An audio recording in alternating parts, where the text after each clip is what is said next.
Hi guys, thanks for the waiting. Well, this is part 3 of What If Kamen Rider Para DX was in RWBY. So let's start. Chapter 4, Pilot Part 3. Third Person POV dash. A pair of adults were standing at the edge of Beacon Cliff, which overlooked the forest, looking over their scrolls when one of them, a middle-aged woman that has very light blonde hair tied back in a bun with a curl hanging down the right side of her face, and bright green eyes wearing thin ovular glasses, dangling teal earrings that matched the hanging pendant on her collar, a white long-sleeved, pleated top that has a wide keyhole neckline and gauntlet cuffs that flare in pleats at the wrist. With her lower body covered by a black high-waisted pencil skirt with bronze buttons and black-brown stockings, walked to the other, a middle-aged man with tousled silver hair and thin brown eyes, a light complexion and sharp facial features wearing shaded glass spectacles and a small, purple, cross-shaped pin on the cowl around his neck, an unzipped black suit over a buttoned vest and green shirt while carrying a simple dull metal gray cane. Our last pair has been formed, sir, the woman, Glinda Goodwitch, started off as she tapped her scroll screen to zone in on the footage she was watching. Nora Valkyrie and Ren. Poor boy, I can't possibly imagine those two getting along. Still, he's probably better off than Ms. Nikos and Ms. Xiaolong. Was the only reply from the man, Ajpan. I don't care what his transcripts say, Glinda ranted, that John Fellow is not ready for this level of combat. And what of Ms. Xiaolong? Ajpan asked, surely Ms. Belladonna isn't that bad of an influence despite her being an ex-White Fang member. That's just it, Professor, it's not Ms. Belladonna that has me worried, Glinda responded as she typed up something on her scroll which showed the footage of something golden flying straight past Young and Blake. It's what did that which has me concerned for her health. At this, Ajpan's normally stoic face had its black eyebrows trying to hide in his hair, a true sign of emotion if Glinda had seen one. They were both interrupted from their musings as terrified screams filled the speakers of their scrolls. Ajpan nearly dropped his cane trying to find the video feed as Glinda searched through hers until they found the sources. RWBY and Weiss were in deeper trouble than they thought was possible. Glinda, he started as he got a grip of his cane again, a serious and grim expression dawning his face, we need to get them out of there. But what about Dash? Glinda started before the headmaster interrupted her. We cannot afford to lose Ms. Rose under any circumstances. With a dejected sigh, as she hated doing things that were considered cheating, she agreed he was right as they hadn't seen anything like what was chasing the girls before. Very well, Professor. I'll have a bullhead prepped for takeoff. Meanwhile Dash. First person POV dash. For the umpteenth time in my time on Remnant, I found myself asking why the hell am I here? For a recap, let's consider the following. I'm being chased by monstrous creatures capable of killing humans in an instant. I was nearly killed by one or more of the main cast members of one of my favorite series. I found a fully functioning GGD sitting right next to me when I first woke up here that nearly killed me when I used it. Oh, and let's not forget that since I'm in the past I am drastically altering the future by existing here. So again, I asked myself, why the hell am I here? I was still recovering from running like hell away from being roasted to death by a misplaced strike from Weiss as I was contemplating why I had to go through all this. There's no way any sane person would willingly put themselves through this, so why me? I sat down next to a tree to catch my breath as my panting finally started slowing down. My body was aching and I was dizzy and dreary as hell, and what's worse is I had one of my favorite characters turn me into a puddle of goo literally. I was at my wit's end. I was tempted to dehension and just let whatever monster just waltz up to me and send me into the sweet, blissful embrace of death just to escape this madness. There was nothing here worth it for me, nothing for me to earn or gain in return for the embarrassment, harassment, and constant life endangerment. But that all changed as soon as I heard a pair of screams of people I knew were not easy to scare. My exhaustion forgotten, I stood back up and looked up to the hill where I thought the screams came from as it was the only overpass high enough to still see the flames. Weiss and RWBY were in trouble if the flashes of white and red were anything to go by.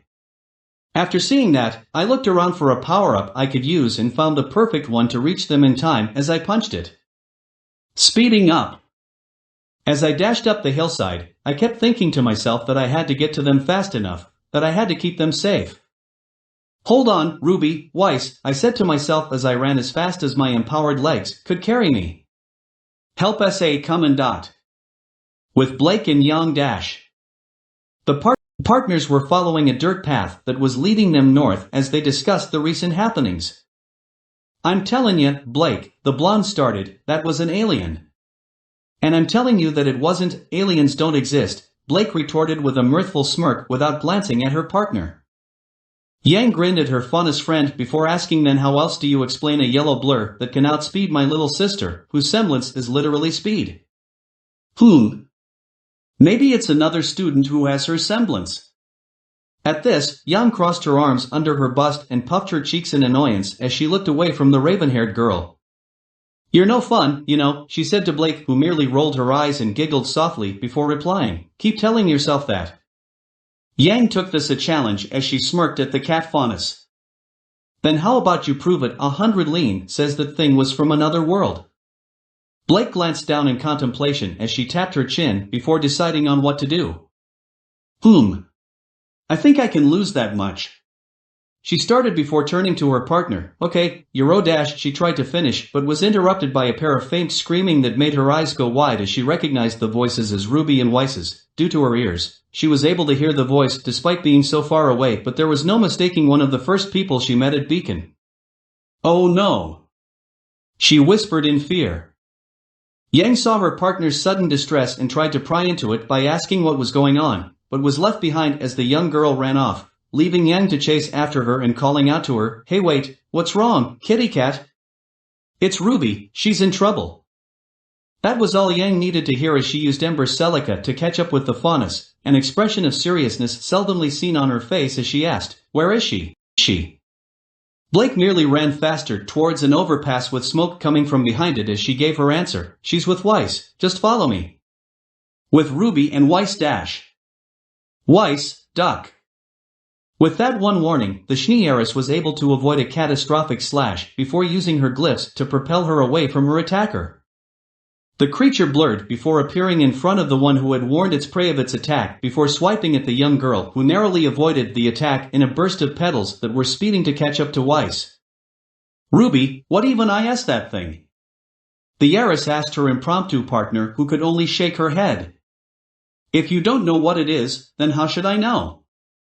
They both glanced back at their attacker, a mantis-like grim of giant proportions easily outclassing a Deathstalker in pure size, its body a pitch black with white bone armor along the top of the abdomen as wing casings covered in jagged red designs and entirely covering the thorax, wings as gray as smoke and tattered as decayed cloth, its arms holding two bone-white jagged sickle blades on each arm with a single long claw at the joint where the blades bent, mandibles that split off from the top, left and right sides of a supposed eating cavity and angry orange eyes that faded to red near the head with white specks eerily like an iris that would always stare at whomever looks at it.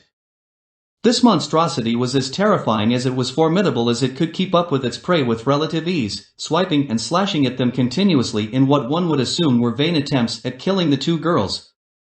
They bounced back and forth around its limbs, hitting it with both blades and dust-based attacks to no avail as the beast would be unscathed no matter what they did. With a crackling shriek, it lashed once more, only this time it landed a blow. Weiss screamed in pain as she felt her left leg cut in two places, one just below her calf and one in the back of the thigh just above her knee, severing her muscles as she fell to and collapsed on the forest floor. As she held her leg in desperation to prevent the pain from shooting through her body, she couldn't help but feel the shock and horror creeping up her spine as the thought of a Grimm being strong enough to be able to damage someone enough to override their aura was an alien concept, yet here it was, a creature that did just that and to her own now useless leg at that. Weiss! RWBY called out to the Yaris before unleashing a barrage of bullets upon the beast in hopes of distracting it long enough to reach her. As it turned to her, she used her semblance to zip towards Weiss and tried to cover her with her own body as the creature returned its attention to their current spot. Both girls flinched as it gave another crackling shriek and raised one of its arms, ready to claim its kills. Perfect critical combo. As it turned to the noise, a vortex of gold and blue slammed into its chest, sending it flying through several trees as the girls finally saw what was going on. Wah! What was that? Weiss asked in utter shock. Whatever it was. RWBY started with a shake of her head. It bought us some time to get help. Picking up the Aris bridal style, the silverite girl started to run as fast as she could down the hill, unintentionally in the direction of Blake and Yang. Moments ago dash. First person POV dash. I ran towards the clearing where Ruby and Weiss were when the fire started in order to get a lay of the land and see where they went, but what I saw was cut down trees and broken branches all over the place. I had to act fast as my speed boost was running out but managed to spot one along with a muscular power-up. Deciding that now was not the time to be looking a gifted horse in the mouth, I broke both power-ups in a single punch. Speeding up. Muscular. With my speed renewed and strength boosted, I followed the destruction in time to see something ready to strike Ruby, who was trying to shield a down Weiss with her own body. This thing was going to learn that no one hurts the adorable little biscuit while I'm around. Grabbing the GGD, I pulled it out just enough that it triggers the release confirmation, but before it announced its removal was when I immediately used my free hand to turn the dial to its default position and back to perfect puzzle before slamming it back into the holster, all before it had a chance to call out Kamwaza. Dual Gashet. Blue energy once more formed around my foot as I ran towards the thing that was trying to kill the girls before I jumped as high as I could in a high jump kick and began to spin like like a drill burrowing into the ground. Perfect critical combo. My speed and momentum allowed me to slam into the beast, whatever it was, while my strength boost pushed it back quite a few yards away. How many trees just died from the collision, I will never know. Eventually, all good things come to an end as both me and my new opponent slammed into the ground in an explosion of dirt, leaves and dust. Rolling off, I turned to try and get a good look at the monster that tried to hurt Ruby, and holy crap did I wish I didn't. It looked like a mantis that got steroids shoved into it, hit by Rita Repulsa's staff wand, and then hit by a touch of necromantic magic just for kicks. What the hell kinda hole did this nightmare crawl out of? I thought to myself before a rather unpleasant thought crossed my mind that I didn't want to see and made me have to force down an awkward blush. On second thought, I don't want to know.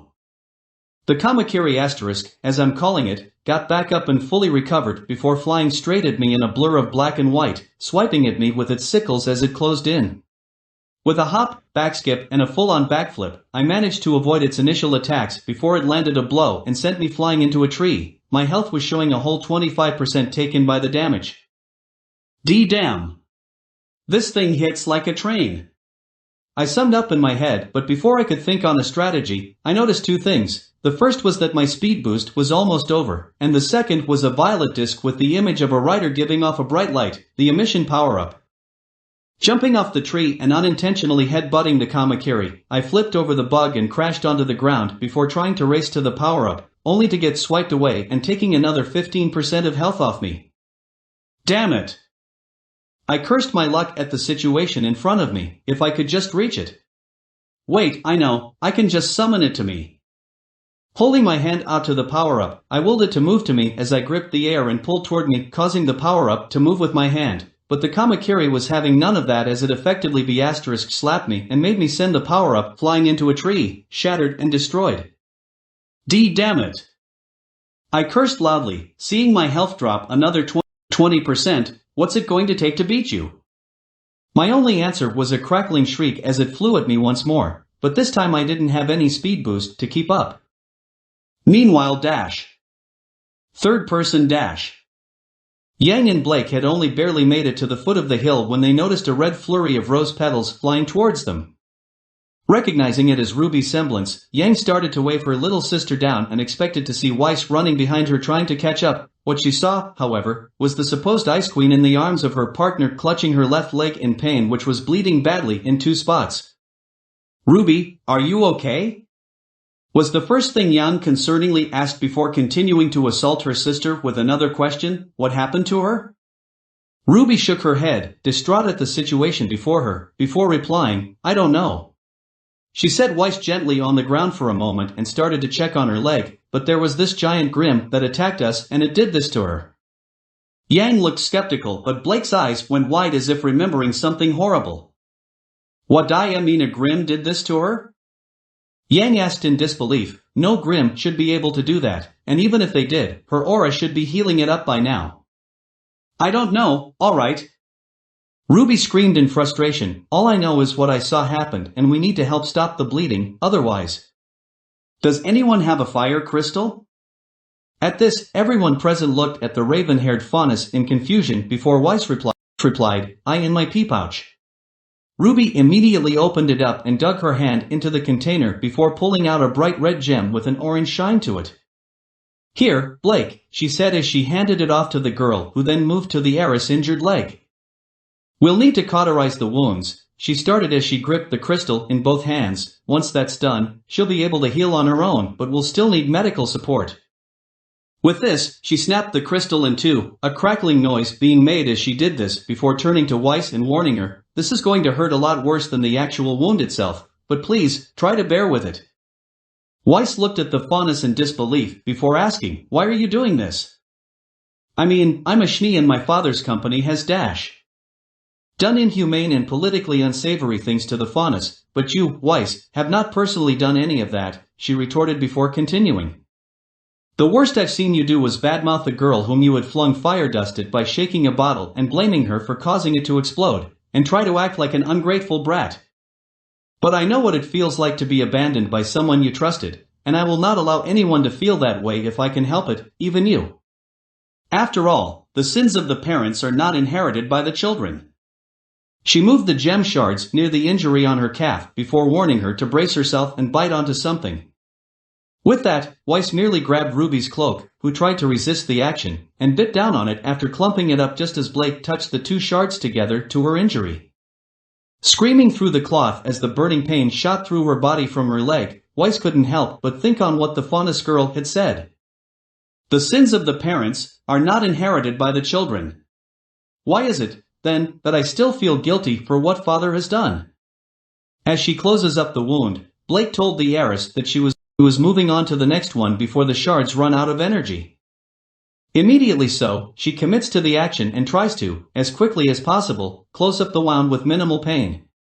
This failed if the muffled screams were anything to go by. Once both wounds were closed up and cleaned, she gathered the now cooled down shards and placed them back into Weiss' pouch. "There. That will hold until we get you some real medical help, but we have to move now." Yang was the first to speak up. "I say we get the hell out of here and back to Beacon. I don't care if we become huntresses or not right now." Weiss and Blake were in agreement, but RWBY, however, had other ideas. "We have to find the temple." The others stared at her in disbelief, but, before any of them could complain to her about the idea, RWBY raised her hand to keep them at bay. "Now hold on and just hear me out. The temple shouldn't be too far away from here, and it would be the most open spot I can think of away from the flames of the forest fire that we can send a signal from. If we do that and wait at the temple, someone is bound to find us there and help us back to Beacon." As she finished her explanation, all three girls looked at her in bemusement before thinking on her words in their own ways. After a few seconds, it was Weiss who spoke up first. "RWBY," she started, "that is actually a good idea." Yang looked at the heiress with an amused smirk on her face, but Blake eyed her with curiosity and skepticism yet held her tongue as she wanted to hear what the girl had to say. "Look, I know you don't even like me, but you have to at least trust me when I say it's our best bet to get some distance on that thing, with the added bonus of at least some form of shelter." She turned to the red hood wearing girl and nodded. "I say we go for the temple." That was all Blake needed as she gave a soft smile and nodded before turning to Yang, who simply shrugged her shoulders. "If that thing's as dangerous as you two are saying, I'm not gonna be much good," Yang stated. "Besides, Blake and I were near the forest temple before she heard you two were in danger." "Then, you mind leading the way?" RWBY asked, blushing in embarrassment. Yang chuckled as she turned to her younger half-sibling. "What happened, Rubes? You got lost on the way here?" "Yes." "Fine by me. Let's get going." RWBY started to try and pick Weiss back up before she felt a heavy hand on her shoulder. "Oh no you don't," Yang stated in a warning tone. "You've done enough for a week carrying Ice Queen here as far as you did." "Hey!" said Ice Queen replied. But RWBY tried to rebut her sister's words before Blake interrupted her. "No, RWBY. I'll carry her. If what Yang is saying means anything, you should focus on resting up. Turning around and crouching, Blake began to carry Weiss piggyback as she started down the hill. Yang turned to her sister with a concerned smile before asking if she needed a lift. "I'm fine, Yang. Just shaken up." Chewed up, and spat back out. "That doesn't sound fine, Rubes." Yang replied. "I'm fine. I promise." With that, Yang shrugged and said alright, before following to catch up with Blake as RWBY ran after her towards the temple. First-person POV dash. I screamed in pain as I was sent flying once more into a tree before narrowly missing a bone blade that embedded itself into the tree where I hit as I fell to the ground. Landing on one knee, I take a quick glance at my health to see it had dropped to 30% remaining. Damn it, I cursed at myself, I don't think I'll last much longer. I heard a snapping sound before running as fast as I could away from the Kamakiri before it swiped at my back, sending me rolling onto the ground before smacking me into the air, taking 20% of my health with it. As I was sent flying, I couldn't help but think that this would be the end, that this would be where I get a game over. Until I hit something in my flight, something I never expected to hit. Liquefaction. My eyes went wide as I felt the familiar sensation of being melted into a puddle of goo as I landed in some bushes. The liquefaction power-up. Whatever merciful deity put that there. I silently prayed, "Thank you so much." I never thought in my life that I would be glad to be turned into a puddle. Looking around, I noticed the Kamakiri was now looking around trying to find me. I had to act fast if I were to fully take advantage of this opportunity. I scuttled a little ways further into the woods and looked around for any power-up that would help me end this thing once and for all, but could only find the usual ones. That's when I found it, a silver disc with a picture of a rider standing tall and flexing as if with a new surge of energy, the recover power-up. With this, I can restore my health, but that won't be enough to even the odds. I needed a way to end this fight. The liquefaction power-up wore off as I was looking for another power-up, but a loud buzzing startled me out of my thoughts. Acting fast, I punched the silver disc and shattered it. Recover. I felt myself feeling rested and energized, as if I had slept for over 3 days and woke up in the best of moods. I looked at my health and noticed that, sure enough, it was now 100%. I didn't have long to react, however, as the buzzing was now really close before I rolled out behind a tree. It wasn't long before the Kamakiri came barreling through and slicing down all the trees in its path before zipping right past me. As I peeked around the tree I was behind, I noticed it was just going in a straight line, a line headed straight where RWBY and Weiss fled. Ah, crap baskets. I cursed my luck at the situation. I need to keep that thing on me to keep them safe. "Hey you, bug-eyed freak, over here." I taunted as I waved my arms and came out of my hiding spot. It turned around as it noticed me before flying straight at me with its claws raised. "Yeah, I'm the one you're fighting." I called out as I rolled away, just narrowly missing a pair of swipes aimed at my head, running as I recovered from the roll. Looking around, I spotted a small set of power-ups that I could easily run to a speeding up and another recover if I needed that, but also one I hadn't seen as of yet, a magenta disc depicting 2 faded copies of a rider splitting off of the original. That was it, my ticket out of this fight. I quickly rolled under yet another swipe and made a beeline for the power-up, barely reaching it in time as another swipe from above had come to claim my head where it was moments ago as I punched the disc. Separation. I felt my body go numb before a sensation of being split open without the pain washed over me. I looked to my left and right and find a copy of myself on each end, looking to their left and right as I did before another set of copies formed next to them, and then another formed, and then another. Now there were 9 copies of me standing there facing the Kamakiri, which was staring in confusion and, dare I say, fright?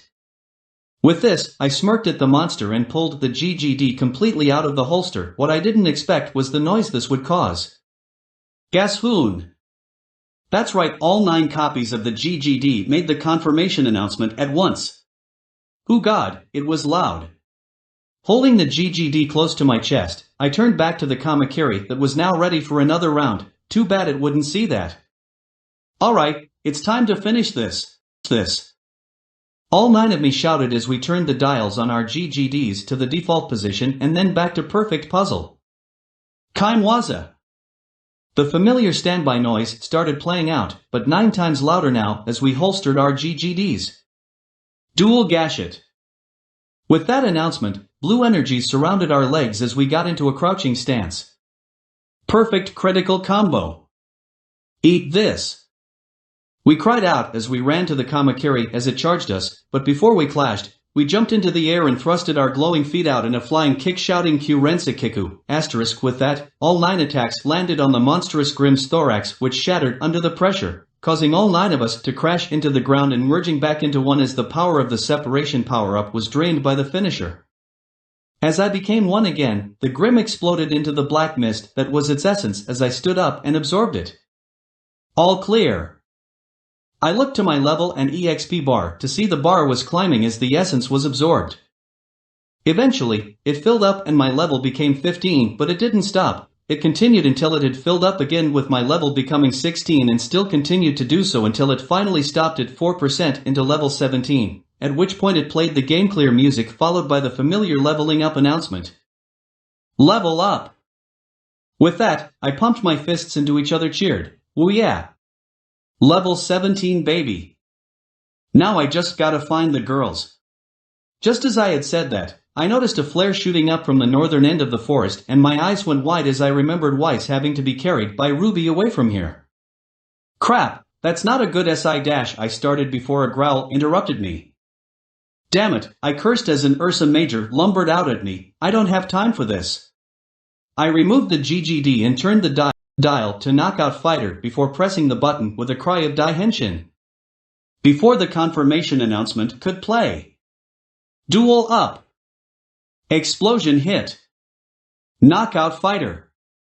With that confirmation, my pauldron shifted to my forearms as I placed the GGD back into the holster and cocked a fist back, unleashing a quick jab into the Ursa's abdomen which punctured it and disintegrated it into the black mist that formed its essence. I didn't bother seeing if my level increased, however, as I was looking towards the flare in contemplation. Just hang on. I'm on my way. I said to myself before running up to and punching the speed boost power-up. Speeding up. With the power-up now active, I made a mad dash through the clearing the Kamakiri had made to where the flare had come from. Whatever was going on down there. I just hope I'm not too late. Chapter 5, Pilot Part 4. Third-person POV dash. It took a few minutes, but the girls managed to reach what appeared to be the ruins of a rather simple rotunda with 3 of the columns broken and lying around the area in pieces. 5 of the stone columns that held up a circle of stones were still standing as well. The floor of the structure beared a rather intricate symmetrical design. Around the floor were 22 stone pedestals, some with a large chess piece on top with a duplicate of each piece that weren't missing. Yang pointed at the temple and called out to the others, "See? Told you we were close." Blake looked around and noticed the missing artifacts from the pedestals before pointing this out, and it looks like we're not the first to get here. We may have to try our luck at running back to Beacon Cliff if all else fails. Yeah, that's going to be a problem, but we'll cross that bridge when we come to it. At this response from her partner, Blake shook her head dismissively before setting Weiss down near the steps of the temple. Now try not to move that leg too much, okay? The Faunus girl said to her pseudo-patient who harumphed lightly as she crossed her arms. I'm not dying. Was her retort before her face scrunched a little in disgust. Well, I won't be thanks to you and RWBY. Blake had to hold back a smile as she knew they were still in danger. I'm not trying to sound ungrateful, but we're not out of this yet, she warned the white-haired girl, so don't go thanking us just yet. The heiress nodded her acceptance of this reason before Blake continued. First things first, though, we need to find out what you are up against and prepare ourselves for it. Well, Weiss hesitantly started, it was, well, for lack of a better term, massive. And it looked like an insect of some kind. Not one from Atlas, otherwise I would have been able to identify it right away dash. It was a mantis with 2 blades on its arms instead of 1. RWBY said as she fiddled with some of her ammunition along with a shell or 2 from Yang's personal arsenal. At this, Blake's eyes widened in fear as if realizing what they were up against, though her reaction was initially ignored by all present as Weiss addressed the weapon's dork quickly. Is that what it was? She asked. I thought it was an assassin bug for a moment, or some sort of mosquito-based insect. RWBY didn't even look away from her objective as she continued to fiddle with the dust used in the shells and replied, nope, definitely a mantis, even Yang can spot one of those a mile away. Not true, Rubes. Yang quickly retorted. Only half a mile away because normally those things are tiny. We're not safe here. Yang and Weiss looked to their raven-haired companion in curiosity while RWBY ignored her as she continued. That thing. It's more dangerous than it looks. It took out an entire cargo train by itself and nearly managed to kill everyone on it, the hunters stationed there included. Before anyone could ask what she meant, RWBY shouted out in triumphant victory as she jumped up, done. Now let's shoot these things off. She loaded the clip into the barrel of her weapon in rifle mode as she aimed straight up and fired, sending a fireball half the size of the rotunda straight into the sky at high speeds. If that doesn't get anyone's attention, nothing will. Weiss looked at RWBY in disbelief at the monstrous flare she created while Blake was still lost in her thoughts. It was only Yang who broke the silence as she asked, remind me again why you had to be the one to shoot out the flare? RWBY simply smirked before turning to her half-sister to reply. Because despite their long range, Ember Celica still lacks the necessary speed to reach the right altitude for the flare to be seen at all, let alone someone who can help. That seemed to be enough as Yang shrugged her shoulders before heading to the artifacts. Still, if we're gonna be stuck here for a while we may as well grab our artifacts while we're here. RWBY's realization on the subject was an O-face as she followed the blonde to the artifacts. Picking up a golden knight piece, Yang held it up for Blake to see and called out to her, hey, Blake! How about a cute lil pony? Blake finally shook her thoughts free as she looked to her partner and nodded absently. This got Yang concerned as she walked back over to the raven-haired faunus while RWBY quickly nabbed the other golden knight piece and ran back with her. Blake? You okay there, kitty cat? She asked her partner in concern. Blake tried to reply before shouting and commotion brought their attention away from their current conversation. That commotion being a girl with short orange hair and turquoise eyes wearing a collared black vest that ends at her waist, a white sleeveless top that forms a tiny heart shape just below her collarbone, a white detached sleeve on each arm, matching fingerless gloves on each hand, and a pink skirt that starts at the waist and ends mid-thigh rolling towards them with a cloud of dust coming up to catch her as she finally stopped. Moments earlier dash. Nora Valkyrie was your average, high-energy, and spunky girl with a zest for life that would make just about anyone smile if one could look past her rather unusual tendencies, but if there was one thing no one would truly know her as if they didn't understand her it would be observant. When it came to Ren, she had to be in order to tell what was going on with him when he was feeling down and wouldn't tell her about it. Not that she would openly admit she was that worried for him, mind you. But that observant talent would come in handy as she noticed some of the leaves glowing a light orange despite it still being midday. She turned to her partner and longtime friend, Ren, a male teenager with long black hair tied into a ponytail that ends midway down his back, a magenta streak on the left side of his hair, and eyes that matched said streak wearing a dark green, diagonally buttoned, long-sleeved tailcoat that is red on the inside, with black and gold trimming that goes down the right side of his torso and forms a black collar, and pink cuffs, and grabbed his sleeve to get his attention. You see that, Ren? She asked as she pointed to the leaves. Did someone start a fire or turn on a heat lamp somewhere? As she said this, the young man looked around and found the source, a rather large flare in the sky resembling a fireball. A flare? Someone must be in trouble if they shot that. He deduced before concluding his thoughts, but the professors said they wouldn't interfere with the initiation, so why send one out unless it was a warning to stay away? Nope. Not gonna happen. We're going to help them. Giving no time for Ren to reply, Nora simply unclipped her weapon, manghiled, and changed it into its hammer form before slamming the head into the ground and placing a foot on it. She didn't get another step on it, however, as her friend and partner gently placed his hand on her shoulder. Nora, what have I told you about riding manghiled like that? He asked her in a slightly condescending tone. Not to ride it unless it was an emergency. She replied in an exaggeratedly tired tone. And is this an emergency? Nora did her best to open her eyes wide and pout her lips as she tried to do her puppy dog eyes on Ren before replying, yes? Ren simply smiled softly before shaking his head and taking his hand off her shoulder. Then go ahead, but don't go too fast, okay? He warned her. This was ignored, however, as Nora had a grin plastered on her face as she stepped her grounded foot onto the hilt of Magnhild with her free hand saluting and the hand holding Magnhild to pull the trigger, sending her skyrocketing through the woods with Ren hot on her heels. This continued until she made one very, very big miscalculation. Trees have branches. Uh-oh, was her only words of regret as the head of her weapon and sending her flipping through the woods before landing on solid ground and rolling to a stop. Coughing to clear her throat of the dust cloud that surrounded her, she stood up and patted her clothes to get any dust and debris off them before looking around to see 4 fellow girls at the temple. Hi! She greeted them cheerfully at them. As she looked around, she heard Ren's voice panting as he said, Nora, don't ever do that again. Lo and behold, the girl had already left once everyone's attention shifted to the young man. Turning to the relics, the found-said girl picking up one of the pieces, a golden rook, and places it on her head, but before she could do anything else, Ren calls out to her. Nora! This isn't the time to play around, we have someone seriously injured here. Nora's eyes widened in shock before dropping the rook piece, which fell on her foot and bounced into her hand as she ran to her friend's side to see what happened. When she did, her entire body almost seemed to gray out as she spotted the bloodied and wounded leg of Weiss. What happened?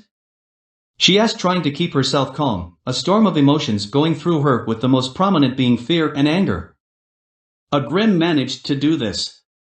The raven-haired faunus said as she started to explain, RWBY and Weiss had an encounter with a dangerous Grimm that can somehow overpower one's aura and injure its victims in such a way that their aura cannot heal them on its own. I've seen it once before I came to Beacon. Shock filled Nora's body as she stared at Blake dumbfoundedly before turning back to Weiss, before turning to Ren, whose attention up until now was on the heiress leg as he inspected it. Well, the damage is severe, but it was disinfected quickly enough so that should buy her some time. He surmised as he pulled some bandages out of his pocket and started to wrap Weiss' leg. Don't worry, we'll stay and help as much as we can. Nora nodded absent-mindedly before shaking her head and putting on a strong front behind a smile. Yeah. She cheered, we're not gonna get split up as long as that thing's around. Does anyone else hear screaming?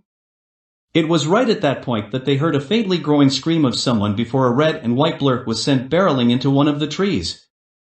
With a loud thunk and the rustling of leaves, the figure fell out of the tree hard, revealing themselves as a tall teenage boy with dark blue eyes, short blonde hair messily layered on his head with the right side of his hair nearing his right eye and the left side swept back, wearing a white diamond-shaped chestplate cut off above his lower abdomen and white spalders with rear braces set under them, a black short-sleeved hoodie with detached reddish-orange sleeves, blue pants with a white patch on the left knee, and black sneakers. The sound of the impact he made caused everyone present to cringe and inwardly draw breath.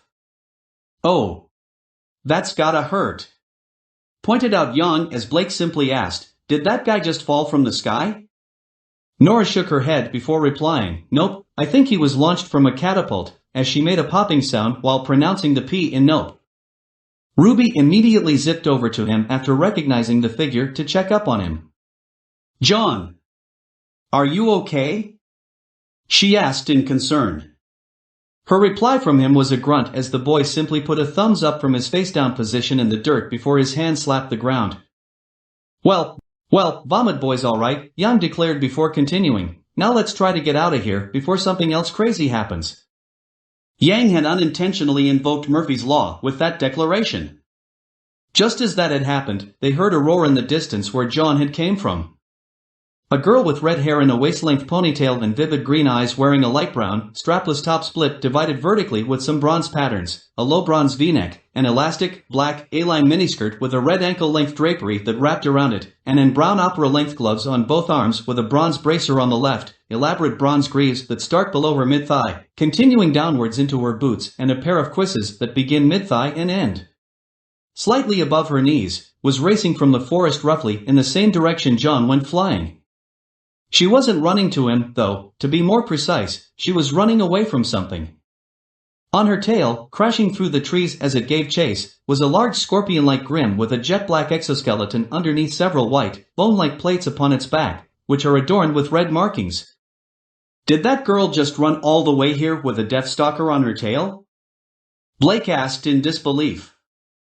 Before anyone could reply, though, the girl was sent flying by a swat of the Deathstalker's claw and crashed to the ground near herself and Weiss as Blake went to check on the girl.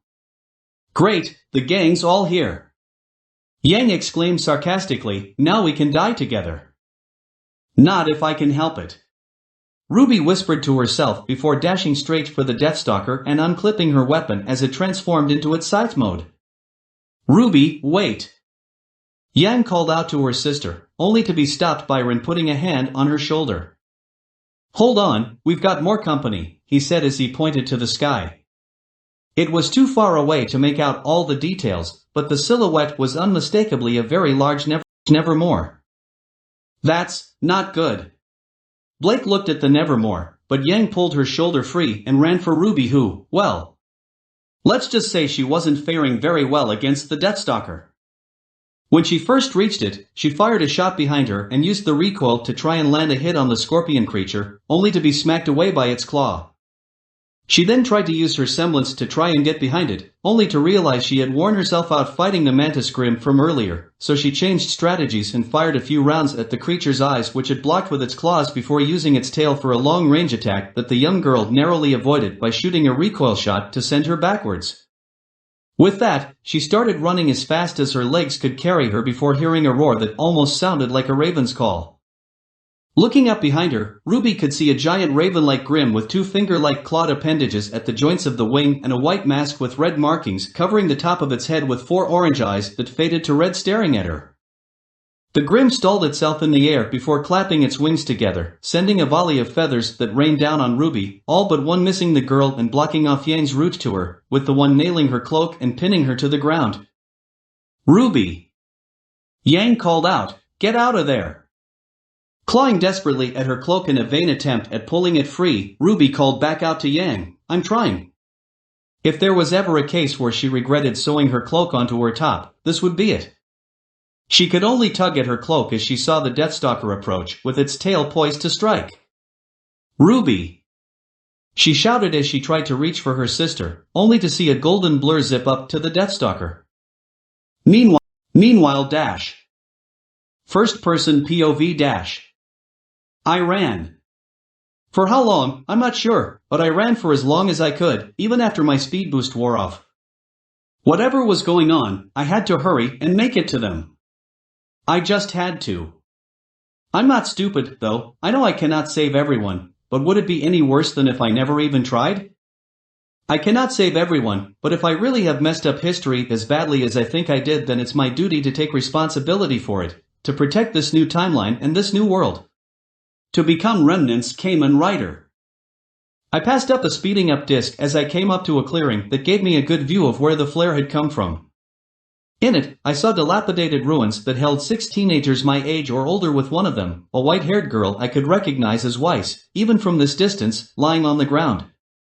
I looked around and saw the Deathstalker slamming a black and red body into the ground with its claw and a head of yellow hair trying to catch up to her. Then it happened, the sky rained down large, black feathers that pinned RWBY to the ground and cut Yang off from her.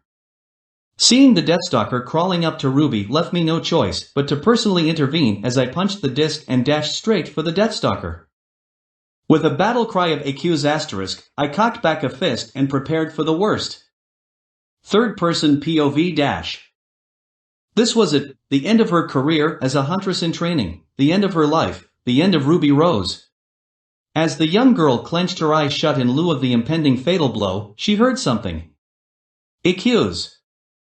Following the shout was a sound almost like glass breaking.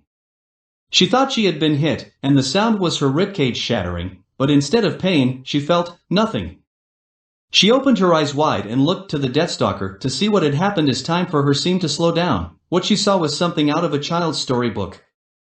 Standing in front of her, with their fist extended as if they had just punched something, was a tall figure wearing a strange suit. The suit itself was primarily black with white in the torso and crotch regions and a golden dial or knob or something on their back, she couldn't tell what it was. Their hands were encased in huge, almost pauldron-like boxing gloves that were red on one side with flames going up the edges and blue and gold on the other with golden armor pieces along the feet and legs as well as a golden belt. The figure's head, however, drew her attention the most as the back had a blue head with what appeared to be a large, blue triangle running down the middle of it like a lock of hair, a pair of black goggles where eyes would be, and a gold, turtleneck collar that took up a good third of the figure's back face. The figure's front face, however, was just as odd with red, spiky hair that jutted out to the right side, eyebrows that extended past the headband, and the eyes, though primarily yellow, held what appeared to be circles to represent the iris with white pupils. Through it all, the golden, red and blue parts of the suit all held a metallic sheen to them, almost glistening in the sunlight. Around the figure's fist were the shards of the Deathstalker's now destroyed stinger. As she regained her senses, she noticed the figure staring down the Deathstalker as it crawled back screeching in agony. Whoever this person is, they had saved her life. Heads up! Never mind, this person was trying to kill her. She ducked under the backhanded swing just in time to see it shatter the arrow that had pinned her cloak down. As she moved away, she noticed that her cloak was free and that she could stand up fully because of it. Her sister, now free of her own imprisonment, ran up to her and squeezed her hard in a hug, eliciting a yelp out of the poor girl. "I'm so happy you're okay," Yang exclaimed as she pulled away from the hug, but then looked to the stranger who oddly enough was a whole head taller than her. "And thank you so much for saving my lil sis. We're not out of this yet, the thing's still alive and that one up there's circling back for round 2, the stranger replied, though how anyone would have been able to talk in that helm, let alone be heard so clearly as if they weren't wearing it, was anyone's guess. John simply looked on in mortified horror as he asked what they were gonna do. "Just leave them both to me." "No offense," Weiss started, "but you don't seem to be equipped to handle an airborne target." The stranger simply scoffed at her words before replying, "Not in this form, I ain't, but I'll worry about it later. Right now, I've got some scorpion stew to make." With this, he pounded his gauntlet-covered fists together, creating a ringing clang sound that reverberated throughout the area. The Deathstalker took this as a warning rather than a challenge and tried to scuttle away but was chased down by the stranger. "Oh no you don't." He, as his voice was more on the masculine side, yet could still easily be confused as a woman if one wasn't careful, called out before landing a downward punch onto the dead center of the Deathstalker's raised claws, thus shattering both of them into black mist. "Holy crap!" Yang started before her sister interrupted her and called her out on swearing. "He's got some strength, huh? First person POV Alright." I celebrated in my thoughts. With its claws and stinger removed, this Deathstalker is nothing more than a meal on legs. Now to finish the job.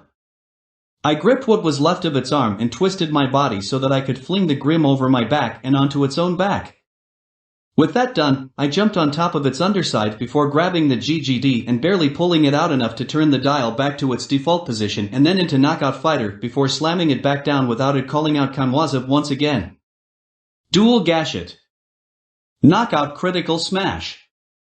I slammed my fists together as crimson energy flickered across them before raising them as high as I could and slamming them back down onto the Deathstalker's vulnerable underside, disintegrating it in the instant it hit in an explosion of black mist which seeped into my chestplate. KO. As the essence was absorbed, I looked at my level and EXP to see that the bar was filling up not once, but twice, as I hit level 19 and then level 20 with only 2% of the EXP required for level 21. The level up announcement played along with the familiar tune, though I was in no mood to cheer just yet. There was still the Nevermore after all. Turning towards the sky, I looked around to see if there were any power-ups around, though sadly there were none nearby, so I had to make do. And by that, I mean I had to change forms. With that, I removed the GGD and began my preparations as I turned it to its default position. Gashoon! With one more twist, my target form was set. Perfect puzzle. What's the next stage? As the title screen appeared behind me, the all-too-familiar discs showed up and scattered across the field before I pressed the buttons on the GGD with a quick call of Dai Henshin. Duel up. Get the glory in the chain. Perfect puzzle. Third-person POV dash. Everyone present could only stare in wide-eyed awe as they had witnessed a single person literally disintegrate a Deathstalker with his own hands. Their awe turned into fear as they saw what was effectively the remains of the body be absorbed by this stranger in armor. Finally, their fear turned into horror as his head suddenly turned a sharp 180 degrees. Only two mouths remained silent during this event, the mouths of a certain raven-haired faunus girl and a normally calm and collected black and pink-haired guy. Two, however, were more animated in their fears as one of the girls screaming was actually John, who suddenly felt the weight of someone jumping into his arms. That someone was a terrified and grayed out Nora Valkyrie, who had made a grab for the nearest warm body. Normally, that would be Ren, but this time it was an unfortunate White Knight wannabe. They only stood still for a moment before they felt something off. Guys," John said to get everyone's attention. I think I wet myself." Nora simply shook her head as if to disagree, yet didn't take her eyes off the stranger. "Nope. I think it was me." John merely looked down between their bodies and nods lightly before turning back to her. It was both of us." At this, Yang's aura flared to live as her normally violet eyes turned red in her rage, her shout causing both of them to flinch and Nora to jump out of John's arms. "TMI, you too." Blake's mind, however, was on this stranger, and whether or not he was even human or faunus at all. Eventually, that led to her thoughts of Yang's bet earlier on and that she may have had a point in thinking the way she did. First-person POV-. Okay, now that I'm in my puzzle gamer form, I thought to myself, how best can I reach Big Bird up there? I looked around until I saw a few power-ups that would serve the purpose I needed quite well. Okay, so there's a stretch over there, but I need some speed to go along with that to even catch it. Then there's the matter of what to do when I do, so I guess some firepower would nice, a muscular. Okay, let's do this. With that in mind, I extended a hand to call on the furthest power-up from me, the stretch power-up, and focused only on it. Eventually, though, it does float to me where I punched straight through it as it arrived. Stretch. With that active, I extended my arms out and punched both the muscular and the speeding up discs to activate them. Muscular. Speeding up. And now that I had what I needed, it was time to finish the fight once and for all. I reached to the GGD and pulled it out before putting the dial into its default state and then back to perfect puzzle, practically slamming it back into its holster before it could call out Kanwaza. Dual Gashet. With that, blue and gold energy surrounded my entire right leg rather than just my foot as I got into a relaxed kicking stance. Perfect critical combo. Third-person POV-. Ruby's eyes widened in recognition, as did Weiss from earlier in the forest against that mantis grim. They had heard that declaration before. That meant this must have been the very same person that helped them escape. Ruby looked back at her injured partner, who nodded as she thought, I guess now we know who we owe our lives to for earlier. Meanwhile, a bullhead was seen flying over the Emerald Forest heading straight for the temple. On board were Professors Ojpin and Goodwitch. Glinda herself was flying the airship as she checked on the navigations console before announcing that they would be arriving momentarily. However, as she looked back out ahead, she and Ojpin got a sight to behold. Something long and very skinny had shot up into the sky, covered in blue and yellow flame-like aura, before swatting what appeared to be a Nevermore to the ground at a pace much faster than something that large should move. Professor, did you see that? Glinda asked Ojpin. Quite frankly, I wish I hadn't. Ojpin replied before continuing, we may need to break into Crow's stores when this is over. Glinda merely nodded as she continued to fly to the temple, the very place where the thing came from. First-person POV-. In what I assumed at the time to be the dumbest idea ever, I threw my leg upward as if to bring it down for an axe kick, but saw that it was extending all the way into the clouds, high enough that I could hit the Nevermore and fast enough that it won't be able to dodge. With that, I brought my leg down and, in a chain reaction, nailed the Nevermore on its back, bringing it all the way down to ground level but still alive. With the time I had left on the power-ups, I retracted my leg and extended my arms to grab it by the wings and pushed down on it as I dragged it to me. Once in range, I retracted my arms once again before pulling the GGD out completely this time. Gashoon! Alright, bird brain. Let's finish this, I taunted as I turned the dial to its default position and then back to perfect puzzle. Kaimwaza. With the announcement and standby noise playing out, I replaced the GGD into its holster and got into a light fighting stance. Dual Gashet. Perfect critical combo. The blue and gold energy covered my leg once more as the Nevermore was just now recovering and clearly in a panic as it started to flap its wings rapidly in an attempt to get airborne. It wouldn't get the chance. With a roundhouse kick, I knocked the Grim over onto its side before unleashing a flurry of blue and gold kicks onto it, hitting it in multiple different parts of its body before finally ending with another axe kick onto its neck, thus severing its head from the body as I cried out, Shun no Ichigeki ***. In a burst of black mist that followed my leg as it retracted back to my body, the Nevermore exploded and was absorbed into my suit.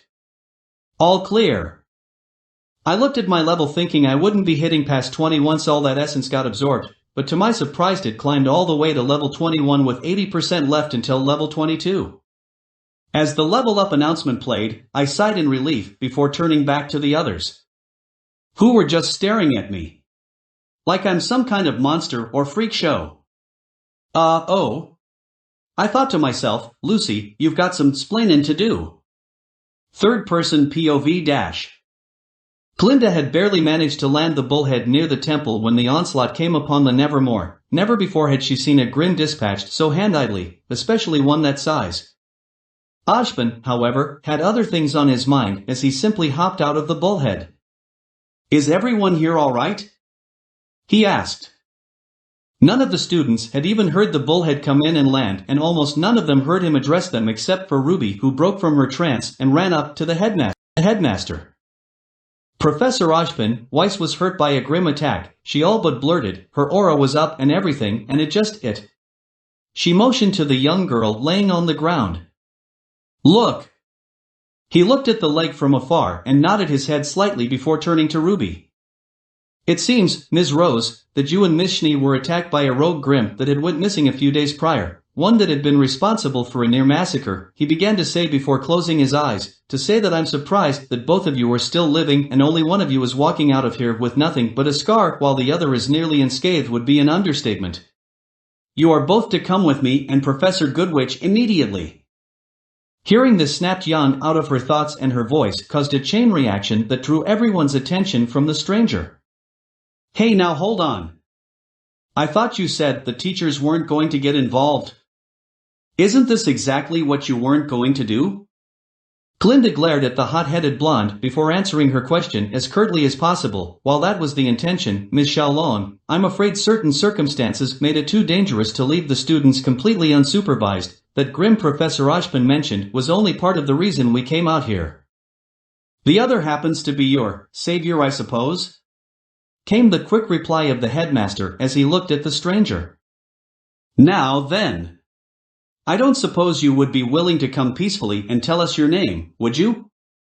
First person POV dash. Crap. Here it is. The crescendo of all my mess-ups. I had contemplated just running away, but then they would cordon off the entire forest just to find me. Then I remembered Aum's naming rule and decided, if he wants a name, I'll give him one, just not my real one. With that, I turned to him and grabbed the GGD and turned the dial to the default position. In this form, you may call me Kamen Rider Para DX. But I introduced myself before hitting the button to turn the suit off and return me to my normal, human form.